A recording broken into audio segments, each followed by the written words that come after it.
어르신들의 복지 사각지대를 집중 조명하는 YTN 기획보도 두 번째 순서입니다. 이 노인들은 사회적 교류가 상대적으로 줄면서 우울한 마음을 겪기 쉬운데요.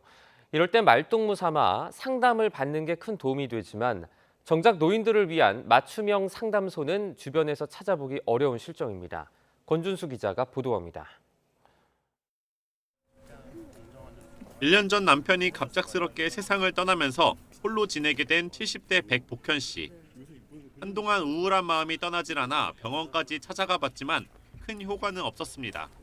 수면 유도제 이런 걸 주시다 보니까 오히려 그걸 저가 먹고도 잠은 여전히 못 잤어요. 그래서 이거는 먹으면 괜히 내 마음만 이상해지고 오히려 누군가를 만나며 대화를 나누기 시작한 게 일상을 되찾는 데 더 도움이 됐습니다.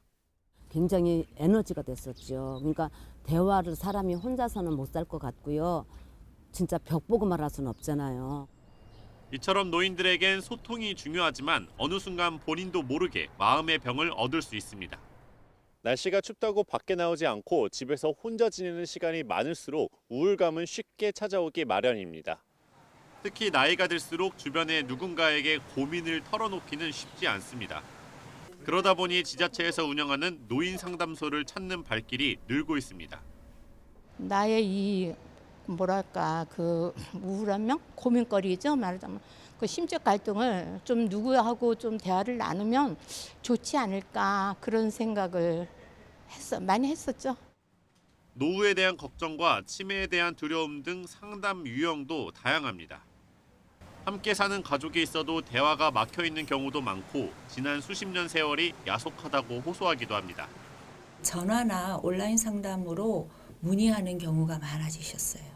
드러나는 증상은 우울과 같은 증상인데 깊은 내용을 보면 가족 간의 갈등, 그다음에 오랜 기간에 좀 또 누적돼 있는 화들이 좀 많으세요.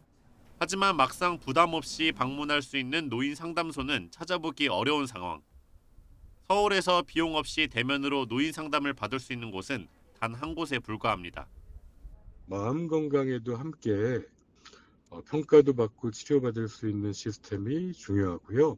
노노 케어로 불리는 서로를 돕는 활동, 또 그런 상담과 치료 지원 시스템, 여러 가지가 함께 갈 필요가 있다고. 우울증은 마음으로 앓는 감기라고 불리지만 오랜 기간 내버려둘 경우 자칫 극단적 선택으로까지 이어질 수 있습니다.